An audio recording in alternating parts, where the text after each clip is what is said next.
మీ నాన్నగారు, అమ్మగారు ఏం చేసేవారు? మా నాన్నగారు యాక్చువల్లీ హీ స్టడీడ్ లా అండి.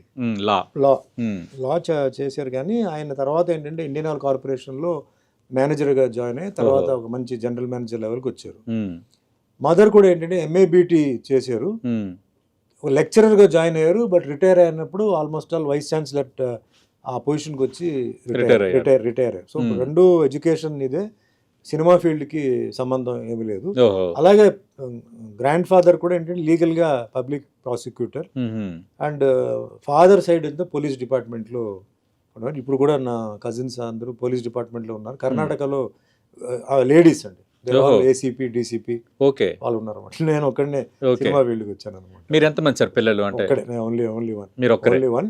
ఓకే. అండ్ నా వైఫ్ శిరీష అండి, మన డివి నరసరాజు సార్. గారు మ్మ్.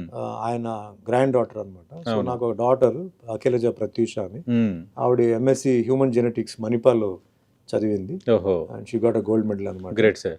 సో ఆ లైన్లో వెళ్ళి షీజ్ అ భరతనాట్యం డాన్స్. పిల్లలు ఇటు వచ్చే అంటే సినిమా ఇండస్ట్రీ ఏమి? నేను కష్టపడుతుంది చూస్తుంది ఆవిడ. ఓహో.